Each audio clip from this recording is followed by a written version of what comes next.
It's an everyday thing. It's an everyday thing. It's an everyday thing when you let your nuts hang. In the criminal justice system, sexually-based offenses are considered especially heinous.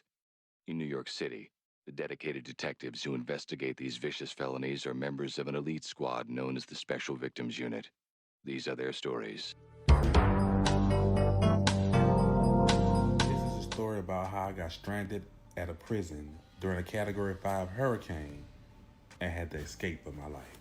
We are approaching the 20th anniversary of Katrina, and this is a story that I really have not told in depth for a while. A lot of my family members know the story, but I really haven't discussed it in detail in a minute because it's been so long. But I've seen other people on here giving their testimonies, so I decided to come on here and tell my child. It's August 2005. I'm 20 years old. I'm still living at home with my parents, and I have my first big boy job at the Orleans Parish Sheriff's Office as a sheriff deputy. My family does not play when it comes to hurricanes and tropical storms, so they pack up and they leave town. I want to be grown, decided that I was going to stay and help out at work during a storm. I said, it ain't gonna be that bad because in my lifetime, we hadn't really seen any bad hurricanes. So I said, it ain't gonna be that bad. I'm gonna stay and I'm gonna work. I'm gonna make this extra money because I had just bought a new car and I needed to pay that damn car. So the storm is coming close, it's barreling towards the Gulf Coast. I pack a bag, I get a blanket, I put all of my clothes from the closet on top of my bed in a plastic bag because that's the only thing I know how to do. My mom and dad had put the sofas on bricks in case flood waters came in. And I left. I headed downtown towards the sheriff's office, towards the jail to start my shift, which I didn't know at the time would be the shift from hell. At the time, I was working at Central Lockup and Processing, which means that people that would come into jail, we would do the processing and getting them on to the next stage where they was going to be at in the facility. Honestly, the night started like any other night. I pulled up to work. My coworkers slash friends told me to park on a nearby overpass. This overpass, my car is at the top of this overpass. She told me to park on this overpass just in case the streets flooded, that my car wouldn't get flooded and it'll be safe. Yada yada yada. Get to work. It's nighttime. I'm on the night shift. And, all of us is there. Most of everybody that works at the sheriff's office was there. People had brought George Foreman grills, meat to grill, snacks, food. We had music. We was going to camp out. We was going to camp out and get this money and go home the next day. But it didn't work out like that. We didn't have that many people come in to get processed. So most of the time we was just sitting around talking and chatting. The storm is getting closer and closer, and then all of a sudden, boom, the lights go out. Now, you might say, that don't mean nothing. It's a storm. The lights are, of course, going to go out. No. We are in, at the time, a state-of-the-art prison jail. We have generators. There's no reason that the lights should be going out. Well, they went out. So the storm is passing, so we go outside and it's rainy, it's windy, go back in, whatever, we can't do nothing about it. At a certain point, the storm went on and passed over us. We go back outside because one of my coworkers says, it's flooding outside. Now, if you grew up in this area, you know that it floods, so that's not nothing. We go outside and it's indeed flooding. But this flooding was a little different from any flood that I've ever noticed. This flood actually was up to people's car doors, like the bottom of the car doors of the cars that was outside. And I remember stopping and thinking like, dang, that's a lot of water. And it was just so calm outside because the storm had done passed. It was calm. It wasn't raining anymore. And I was like, damn, that's so weird that this water is so high. And it just was like raining and windy for just a little while. Go back inside. An hour or two later, now the water is coming into the building where we are. It's only a one-story building where processing was at, and the water is starting to come in. So we are looking around what the hell is going on? When the fish started coming in is when the captain said, we can't stay in here anymore. We have to go. The previous sheriff had a catfish and tilapia farm that was located right across the street from Central Processing and Booking. So while it was flooding, the fishes from the fish farm were getting out and swimming all around, including inside Central Processing and Booking. While we were attempting to move to higher ground, we get a call from next door where we have the dorms or the cells, you know, whatever you want to call them. And they're saying that there has some unruly inmates on the first floor and they needed help moving them up to the second level of the dorm. Now the water is waist deep. It's past midnight. It has to have been like 2, 3 o'clock in the morning. Past midnight. The water's up to my waist. We're going into this other portion of the jail to help get these inmates up to the second level. There's fish swimming around us. It's insane. We get to the dorm that they're having issues with, and the inmates are just unruly. They going off, they fussing, rightfully so, because nobody really knows what's going on. Nobody knows that this is about to be a life-changing event. But the water is inside the prison. It's inside the cells. They have to move them all to the second level. We get them all to the second level. I remember when we first got to that door, they were attempting to put a mattress on the door and light the mattress afire in order to try to break the door down. But we got in and we got out and we put them up to the second level. I remember thinking as I was walking off, leaving that dorm, this is going to be a crazy night. I just remember saying that to myself. We get back to central processing and booking, and my captain is like, grab all your belongings that you could grab. We're going to go across the street to this building. Let me show you. This building is another jail within the Orleans Parish jail system. This building was called CCC, Care, Custody, and Control. It housed a bunch of inmates on the upper floors, and the bottom floors was like administrative buildings, stuff like that. The sheriff had his office and stuff like that. But this building specifically had a veranda that ran around the bottom of the building. It was a foot, not a foot. It was a floor up, and it ran around the bottom of the building. I'll show you. So you can see the veranda there. It goes around the whole building from the front to the back. There's a veranda. We leave out of central lockup and we crossing the street, and the water is up to our chests. This water is rising rapidly. The sky is pitch black. It's dark outside. I'm holding my stuff, my belongings above my head, going across this water to get to this building. We get here, we get to the veranda. I lay out my blanket, my pillow. A couple of my coworkers were pregnant. One of my coworkers, she was 8 months pregnant. I had a coworker who had just had twins. Her and her husband were there because people really just didn't have nowhere to go, so they were just gonna come to work and make the money. The plan was for us to stay on this veranda for the night until help came the next day to come and get us. Help never came. We ended up sleeping outside on this veranda for 5 days. And boy, it was a rough 5 days. So when we last left off, we located to this building that was right behind Central Lockup and Processing. It's called CCC. I was telling y'all that we were going to camp out on this veranda that ran along the bottom of this building. This building is also a prison. It holds administrative offices here at the bottom level, and everything at the top is prison, basically. All the lights are out in the area. We're all exhausted. We just, make our little pallets on the ground, sleeping outside in August in New Orleans. Insane, in the middle of fucking summer. If you know, New Orleans summers are fucking brutal, but we didn't have a choice because inside the buildings are even hotter. I remember thinking at the time that I had never seen so many stars in the night sky in New Orleans ever. You could see every single star because all of the lights in New Orleans were out. At the same time, it was quiet. Super, super quiet. New Orleans is not a quiet city at all at any time of the day. It was silent. All you could hear was the chatter around us from all of the people that were with us. We had sheriff deputies that were with us. We had their families that was with us. So we had deputies and civilians. And on top of that, inmates on every floor of this building. So we, said we make the best out of it. We're gonna take a nap and wake up tomorrow, and help is gonna be here, and all is gonna be good. Everybody still is in positive thoughts right now because we like, dang, it's flooded, but help is surely gonna come get the sheriff deputies tomorrow morning. Yeah, we gonna have help.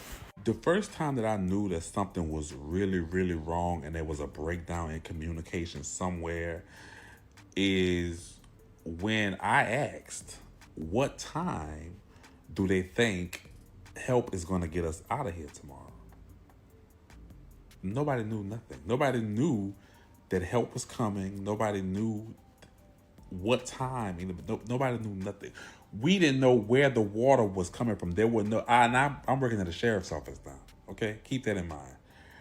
Nobody knew anything. There was no line of information about what's next, what's going on, what's happening. We didn't know the levee had broke. We didn't know any of this. We were just there.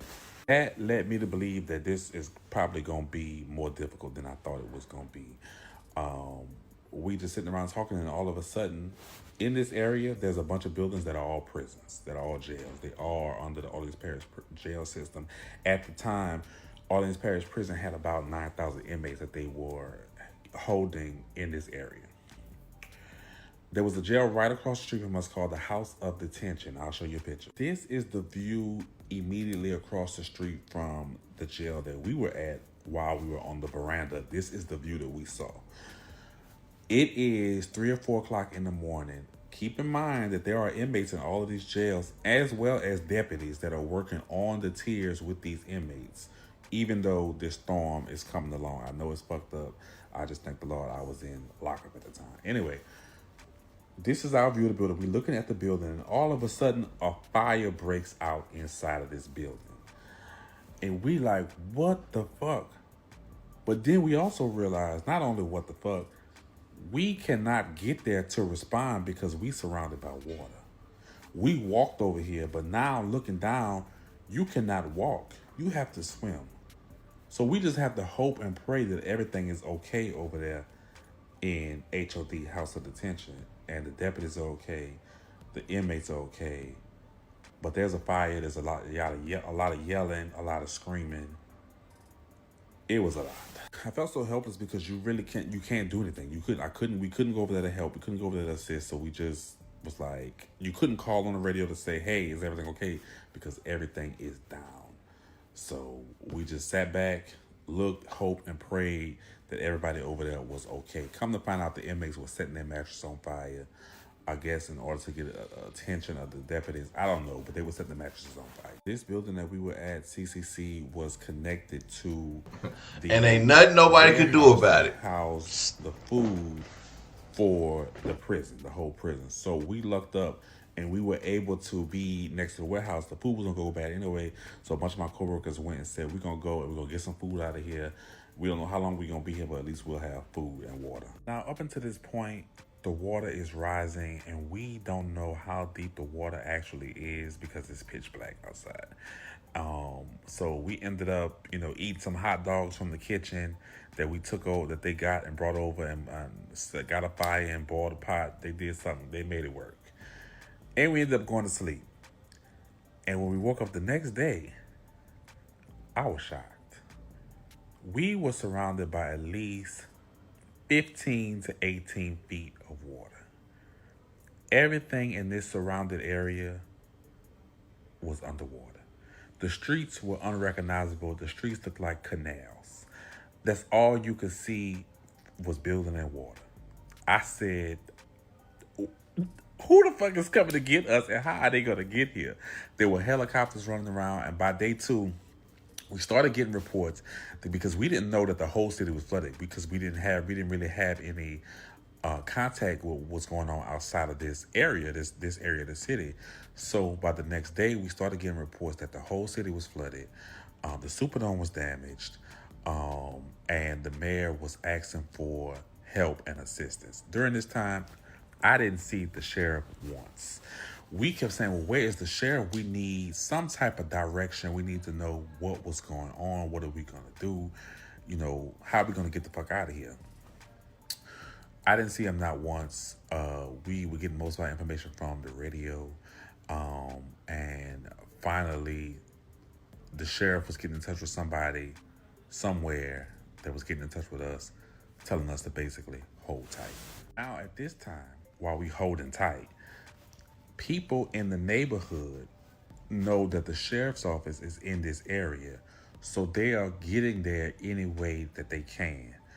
One guy came floating up to us down the street in a jacuzzi. I think it was a jacuzzi that they had in their backyard. But I don't know how he got it to loose, but he was in it and he was floating down the street and he paddled his way to the steps of this building and we pulled him to safety and he stayed with us for the rest of the entire time. So now we have more civilians with us here on the outside of this prison. Now keep in mind, I keep telling y'all that above us, all of this up here is cells, it's dorms, it's prisoners up there. There's some deputies up there too. Most of the deputies started coming down because these buildings are so hot in the summer with no air. They just started coming down and staying down there with us. So the prisoners is up there by themselves in these cells. Civilians is at the bottom. Civilians and some deputies at the bottom. You see where I'm going with this? We started getting reports and we started hearing that inmates in other buildings were breaking out and attempting to escape. We had a sniper on one of the roofs of one of the buildings that was shooting beanbag rounds as inmates were peeping their head out of this hole that they had knocked out of the wall to try to escape and jump into the water below. So as they were doing that, he was hitting them with the beanbag pellets. I don't know how effective it was because they were some ways away, but we could see him on the roof shooting the rifle. And I just remember thinking, this is a nightmare. I have never seen nothing like this in my life. I'm surrounded by 15 feet of water, 18 feet of water in the hot summer with a sniper shooting, helicopters flying around me, and no running water at all. I just kept saying to myself, it can't get no worse than this. Lord, come get us out of here. But it indeed got worse. When we last left off, we had a sniper on the roof shooting beanbag rounds at inmates who were attempting to escape out of a hole that they created in the wall to try to jump into the floodwater and escape. These inmates were left in these dorms and these tiers in August. It had to have been 90-something, 100 degrees, humidity. They're in these buildings by themselves. I probably would try to fucking escape too, to be honest with you. But on our side where we weren't hearing too much about what was going on, what was the game plan. All we knew was that at some point we were going to assist wildlife and fisheries with moving the inmates to the Broad Street overpass. I forgot to tell y'all, at this time, my brother was actually in this prison. I was working there. We weren't in the same area, but he was on the Broad Street overpass. And the Broad Street overpass is an overpass that runs over some train tracks and a highway to bring you from downtown to uptown. I'll show you. So this is what the Broad Street overpass looks like today. It is a high part in this area, in this city near Orleans Parish Prison. And because it was a high part and because the top of the bridge was not flooded, the sheriff's office used this as a staging site to bring inmates that they had from buildings that had flooded over to this area, drop them off, and they had deputies out there with them with guns, rifles, all that good stuff to make sure nobody tried to jump in the water, escape, whatever. But like I said, the water surrounding this bridge was 15, 16, 17 feet easily. So unless you was an Olympic swimmer and the water was, the water was covered with diesel fuel, trash, everything, you name it. So if you wanted to risk your life and jump in there, you was a bold somebody. But this is what the Broad Street overpass looked like during Katrina. There was boats coming in and out, dropping inmates off on this overpass. I think they stayed here for a couple of days before they was moved out to other areas of the prisons around the state. But can you imagine how hot it had to have been in August in New Orleans on this overpass with no shade? I remember them coming to us and said, we need volunteers to go to the overpass to go work. And I immediately said, no. Niggas need some umbrellas. I'm already hot. I got this little piece of shade over me from the veranda that's, giving me some type of shelter from the sun. I am not going to stand out in this sun with all these fucking inmates and bake until y'all decide to get them out of here. It's not happening. Find somebody else to do it. Honestly, only one or two of my coworkers actually went to go assist at the overpass, I know that my brother was there and he reached out to one of my coworkers and he wanted to see if I was okay. And vice versa, I wanted to know if he was okay too. And she got the message back to me. He was fine. But I wasn't going to bake in this heat, especially with everything we had going on. I was just ready to get the fuck back home. Meanwhile, back at the prison where I was at on the veranda, we had gotten reports and alerts that inmates inside of the building had broken out into the stairwells and in the hallways. They had made holes and came through the cylinder block walls, and they were just running around the whole building. One of our commanders that was there at the time, he came up with the idea that we were going to go in and we were going to forcefully put these inmates back into these cells and these dorms. Remember, the lights are out. It's daytime now, but the lights are out in this whole building. There is no power. So we're like, okay, we can't let the inmates come out. We can't just let them run amok and come out because we have civilians down here, children. We have to go back in and put them in. So we go in, a team of us go in. It's pitch black. We take the steps. Immediately we see holes in the wall where inmates had to put holes in the wall and come through and were in the stairwells. I guess they heard us coming, and some of them immediately ran back to the dorms. The dorms that were damaged, we were able to move those inmates out of there and put them into dorms that were not damaged. They had a lot of questions, as I would too, about what was going on, how long they were going to be in there. And basically we told them that the whole city is flooded and there is nowhere to bring you right now. And it was hot now, I ain't gonna fucking lie. And they were upset about that, and I was upset too, rightfully so. But at the moment, there was really nothing or nowhere for them to go. The corridors were pitch black. You would hear noises behind you. You didn't know if it was an inmate coming to pop you upside your head with a fire extinguisher or what. But the bitches was in there and they was running the loose. We go all the way up to the roof. The plan was to go all the way up to the top floors, get them where they needed to go, and lock The them bitches was in there, they was running loose. The stairwells are riddled with cylinder block debris because they have bust through the walls. We get up the stairs to the roof. On the roof, there's a basketball court. And I remember we were approaching the roof. There were cylinder blocks all over the steps. And we get to the top, and there's this guy who was an inmate who was laying on his back on top of the cylinder blocks. I guess he must have tripped and fell. He broke his ankle and the bone was sticking out. And I remember at the time, it was the worst thing I ever seen in my life. And basically, the guy that was with me he was a nurse and a deputy. He was like, why he was asking the guy for help, and he was like, we're gonna help you, but why would you do this? Why would you put yourself in this position? Now you hurt and you need help, and there is no help.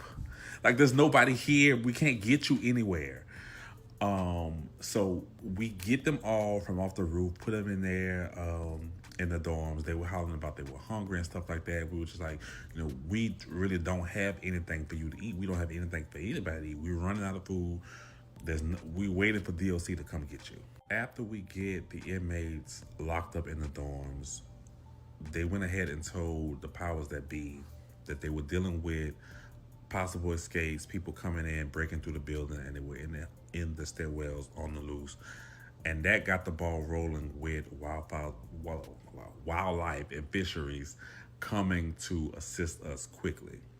So by the next day, we started receiving boats at the steps of the building to come and get the inmates out of the building. So all of the inmates were brought Boats out is crazy. the front steps. The front steps lead nowhere but to a lake, so you can't go anywhere. They were all plexicuffed to each other, so it was like two at a time that was plexicuffed, and they were sat on the steps, and the boats would come to the front of the steps. 4, 5, 6 inmates would get into the boat, and then they would boat them over to the Broad Street overpass where I showed y'all all the inmates on the overpass. So that lasted for hours and hours until the sun came up. We started at nighttime, and I think we got the last couple of inmates out of there sometime early in the morning. I remember working all night because we kept saying once the inmates go, once they're all gone, then they're gonna come for us and we're gonna be able to go, because at this point, we 3-4 days in, we ready to fucking go. We're tired. and we hide. We can't get in contact with our families because all of the phone lines are dead. So keep in mind, my family's in Mississippi. They don't know if I'm dead or alive. They just see on the TV that New Orleans is completely flooded. So I remember working like a damn Hebrew slave, trying to get all them inmates on them boats and get the hell out of here. And when we finally got the last, He's like, make sure y'all have my hours. We're gonna be coming back for y'all. First, they had to get those inmates off of the overpass and on buses to wherever they had to go. So that was gonna take a minute. When we last left off, we had got all of the inmates in our building on boats and brought over to the Broad Street overpass. At the time, there were 9,000 inmates in the area that had to be moved and transferred to DOC facilities. So we were just waiting for our time for Wildlife and Fisheries to come and pick us up. At the time, my coworker and friend was 8 months pregnant. I don't know why she came to work. She was 8 months pregnant, and she was one of the first ones to get on the boat because she was pregnant. She was big pregnant. So it was me, her, and I think my coworker with the twins, her husband. They ended up asking me for some money because they knew. Hey, the first comment is, your voice is so calming. Your voice is so calming. You should be a narrator. No, the hell you shouldn't. We all going to damn sleep in the chat. Everybody awake? Hit the like button if you still awake. Damn, we got one more story. Hold on. This nigga got 7 more minutes, and we gonna cut his ass. Okay? They knew that we gonna be breaking out of Everyday PJ's chat. That I had to pay was the first note. And I had the money on me, and I just remember like contemplating, do I pay this note or do I help these people and give them some money? Not thinking we in a fucking disaster, because we not thinking like that. We just thinking like you in work mode and it's not that bad, because we didn't know what the city looked like. So I ended up giving them some money so they could be able to buy Pampers and diapers or whatever. We get on the boat, and the boat is bringing us to the overpass. The water is so deep. It looked like we in the middle of a lake. And we get on the boat. It's like one of those airboats. It's like, how can I explain? It's like one of those boats that it's like a rubber, and they inflate it, and then it's got a motor. Yeah, I'm not a boater, clearly. But we get on the boat, and we making our way to the overpass. The boat starts to take on water. Okay? The boat is taking on water, and there's a hole in the boat. So we're like, oh my God. So the man is like, we have to turn around, y'all. We're not gonna make it to the overpass. We have to turn around. Water is coming on the boat. And I'm like, Lord, you done got me through all these days. Don't let me go out like this. Not like this. Not like this. Don't let me go out like this. So we turn around, we get back to the steps, and everybody was like, why y'all back? What happened? And we like, the boat was taking on water. We had to come back. So we get back to the steps, and we standing on the steps, and I'm just like holding my bag. I'm just like so anxious to go, because this has been a long journey being stuck here. And we waiting for the next boat to come. The next boat comes. This one is metal, and it's not taking on water. We get to the overpass, and I just remember there was trash everywhere, because the inmates had sat there for so long during the day and night that it was just trash everywhere. I just remember like thinking like what the hell. And it was my first time when we got to the overpass, and I got to the top of the overpass. It was my first time seeing the Superdome and seeing how damaged it was. It was my first time seeing the dome and seeing the damage at the top of the dome, and hearing the helicopters flying around. I was like I was in a war zone. That's what it felt like. It felt like I had been dropped in the middle of a war zone. My city is completely destroyed. There's water everywhere, damage everywhere. What the hell is going on? So as we getting to the overpass, I'm like, well, wait, there's water on the side that we came from. So I know that there's water. People was getting raped and murdered in the Superdome. So the downtown side, there's water. On the uptown side, there's water. How the hell are the buses going to get to us so that we could be able to get out of here? And they told us, well, you're going to have to climb from the top of the overpass down to the interstate at the bottom. Somebody had came through and built scaffolding from the top of the overpass down to the interstate. So you have to climb down the scaffolding to the overpass and hope that you don't slip and fall to your death. I was super nervous, but I was also like, I gotta get the fuck out of here. At this point, I gotta go. I gotta get home to my people. Nobody don't know where I'm at. I have to call them and let them know that I'm okay. I didn't even know where we were going. So we climb down the scaffolding. We get on the bus. The interstate is dry. There's a lot of debris and stuff on the interstate. There's people walking on the interstate, but the interstate is pretty much dry. And I just remember getting on the bus and, sitting down and driving out of the city and just seeing people stranded on the side of the highway, walking on the side of the highway, waving, trying to flag us down. And it was the first time I actually was able to see most of the city from the bus, and it was in shambles. It was an absolute shambles. I really didn't see too much after that because when I got on the bus and we started riding and we got out of the city, I was out like that, sleep, knocked out. I was so drained from the 4 or 5 days that I was stuck out there that when I got on the bus and we started rolling in that air, I was knocked the fuck out. When I woke up, we were in a shelter in some rural area of Louisiana. I don't even remember where the hell I was at, y'all. I just know that we were in some shelter at a rural place. I remember getting off the shelter and I immediately thinking I need to call my mom and let her know that I'm okay. And they were like, yeah, we have phones for everybody. You'll be able to call your people and check on your people. They had food for us. They had places for us to lay down. I'm trying to think if they had places for us to take a shower. I don't remember if they had places for us to take a shower, but they had food and stuff, which was amazing. We were out of Dodge. I was able to call my parents, and I told them where I was at. And I remember talking to them, and I immediately just broke down and started crying. And my mom was just like, are you okay? Where are you? What's been going on? And I told her what I could tell her at the time.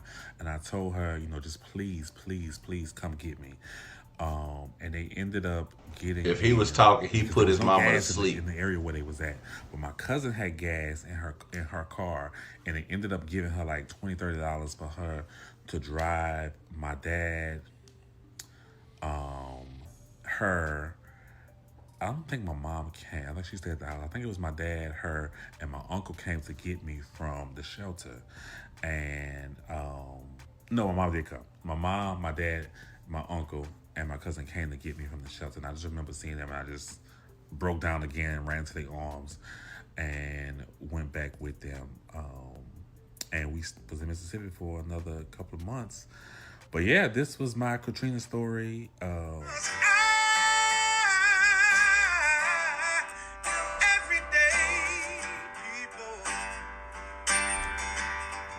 Day and night. For some women, it can start working in as fast as 1 week.